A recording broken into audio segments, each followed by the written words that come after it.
Pakatagal. Ba yan? Yung OTW nyo, babot ng 1 hour. Tara. Ngayong araw nga, ay biglaan tayong inaya ng kumari ko mag-ilagan. Bali tumanggi pa nga ako dito sa kanya kasi nga sobrang layo, nagdadalawang isip ako. Pero ang ending, wala din akong nagawa, sumama din ako. Bali sabi nga niya, susunduin na lang daw niya ako para isang motor na lang ang gagamitin namin. Kaya naman tara, samahan nyo kami mag-ilagan. Bali hindi na nga ako nakapag-video kasi masyadong mahaba. Yung cellphone ko kasi mabilis maloba. Bali dito na nga kami sa may Cargill dito sa may Etiagi naggas. Tapos boom, biglang dito na kami sa City of Kawayan. Tapos fast forward, nandito na kami sa mahabang tulay. Malapit na kami sa Ilagan. Grabe, sobrang stress ko dito sa driver ko. Nandito na kami agad sa Ilagan. Mabuti na lang hindi ako nagpa-eyelash kasi sigurado wala na yung eyelash ko. Ubos na sa sobrang bilis niya magpatakbo. Pansin ko lang talaga, bawat ilog dito sa may bandang Ilagan, sobrang ganda at ang linaw-linaw. Nakakainggit talaga. Bali pangatlong tulay na nga ito na nadaanan namin at lahat sila sobrang ang lilinaw ng tubig. Grabe, nakakamiss talaga ng ganda ng ilog nila dito sa Ilagan. Kaya naman pala sobrang daming nagpupunta dito para mamasyal. Anyways, nandito na nga kami sa aming pupuntahan. Bali, sinamahan ko nga pala yung kumari ko dito para punta niyang bebekes niya. Uy, sana all may bebekes.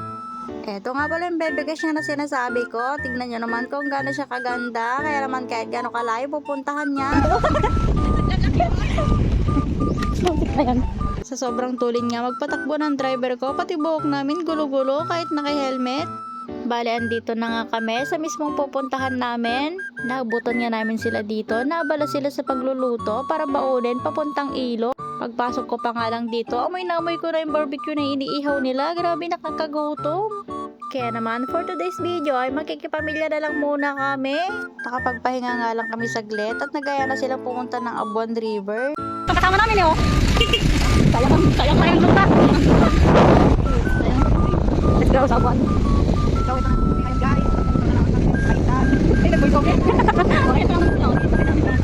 Super excited nga ako dyan kasi naman makikita ko ng Abuan River sa wakas. Lagi ko lang kasing napapanood yun na super ganda daw dito.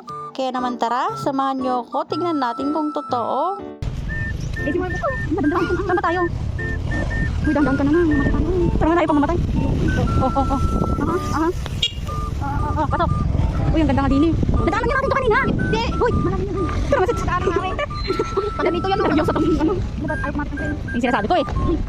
Alright. May dubos tayo. Baba na.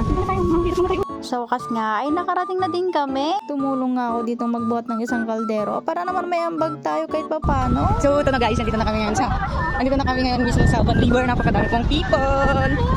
Ay, ito po yung mga kasama namin.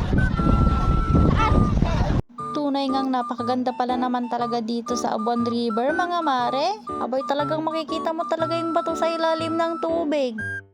Green. Ready yarn. Grabe, napakaraming batang naliligo. Pamilya muna tayo guys. Makikipamilya muna tayo sa ibang pamilya. Dito nga ay kakain na kami. Grabe, sobrang dami nilang baon. Nakala mo talaga piyesta. Kaya naman, sobrang busog na busog kami dito ni Mare. Bali, hindi ako nakapagpasalamat ng formal dito kung kaninong pamilya man to. Kaya naman, kung napapanood nyo po to, sobrang thank you po kasi po nabusog kami ng kumari ko. Syempre, nag-enjoy din po kami sa family bonding nyo na naging pamilya na rin namin sa mga oras na yan. Dito nga ay binilisan na namin kumain para makaligo na. Super excited na kasi ang Eya kasi sobrang linaw ng tubig ng ilog. Grabe. Nakapalpa na ako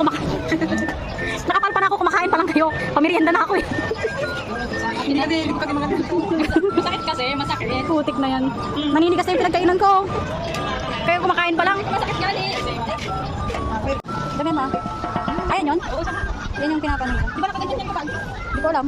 Baka mamaya. Di pa naman yung tulog mo. Pagkatapos nga kumain ay nag-emote-emote muna ako dito sa may taas. Iniisip ko na sana balang araw yung pamilya ko naman ang kasama ko dito. Oo, dito kami sa puno. Puno lang ng santol kasi wala pa. Huwag na. Piso. Nababagtit na po yan, no? Inaantok. Wala pang buwan. Nag-voice over naman na, no? Outing daw, pero nag-scatter naman, eh, no? Para outing, doon tayo mag-scatter. Para yung pang-inom. Dito po kami ngayon sa lugar kung saan. Maraming Kami lang ang may alam. Sayo ka nga, hindi ako marunong ganyan. Grabe, hindi lang maganda, kundi nakakaaliw din dito kasi may mga sumasayaw-sayaw na mga ganyan dito. So, sobrang saya nga, pati ikaw mapapaindak din ng ganyan. O, ba't nakaganyan ka? Jacket ka? Wala. Ihidim ako.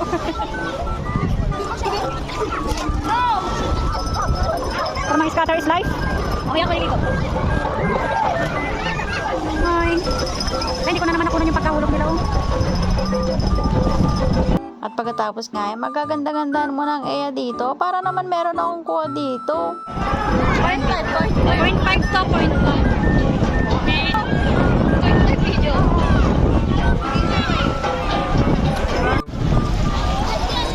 Ano yung nagkatuta na eh. Hala. Pinigay ma. Tamang note lang tayo para safe yung mga bata. Malalim dyan. Go.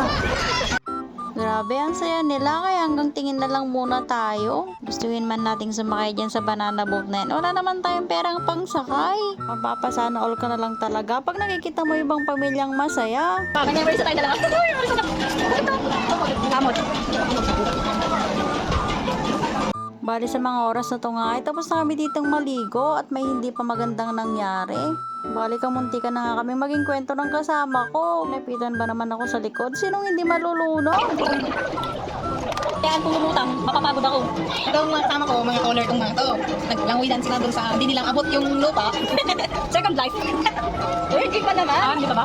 Hindi ano pa lang yun, first error pa lang yun, first error pa. Ano pa lang yun, kumbaga eh. Pero last error na yun. Hindi kasi siya makaka-floating kasi nga, nakahawa ako sa likod niya. Ako nga nakakaganon, ako nga naglanguy dog ako kanina eh. Yung kamay mo lang yung gumagalaw ay. No, din pa rin, ako din pa rin. Tapos inong napagod na yun, sumisid ako. Tapos nung nakikita ko kayong parang nakayong tawa ng tawa doon. Sino hindi matatawa? Bitawan mo ako, sabi ko yun lang niya. Dito nga, inabutan na kami ng hapon. Di na namin napansin yung oras. Kung mapapansin nyo, mga mare, yung tali dun sa may tubig, dun kami muntikan na maging kwento. Mapapa-thank you Lord ka na lang talaga kasi nakauwi kami ng ligtas. Bali dito nga, ay gumagayak na kami para makauwi na kami ng Santiago. Bali hindi na namin namalayan yung oras mga mare at gabi na kaming nakauwi. Tapos nagkanda malas-malas pa, abay naligaw kami ni mare. Isipin mo yung 35 minutes na kaming nakalayo tapos naligaw na pala kami. Bali 35 minutes na nakalayo na kami tapos 35 minutes ulit na bumalik kami sa Abuan River. Grabe, ganun yun katagal. Kaya naman inabot na kami ng 11 ng gabi bago kami nakauwi sa mga bahay-bahay namin talaga. Bali ako na ngayon nag-drive pa uwi ng Santiago. Kasi naman yung kumari ko pag nag-drive talagang hihiwala yung kaluluwa mo sa katawan mo. 11 PM nga nung nandito na kami sa bahay. Bali nag-update siya dyan sa bebe niya na nakauwi na kami. At pagkatapos nga ay binigay niya na yung damit kong basa. Grabe, sa sobrang dami namin pinagdaanan ay talagang mapapa-thank you Lord ka talaga. Ingat, ingat. Pahaba na naman ang chikang Eya Bob. Kaya naman hanggang dito na lang. Bye bye!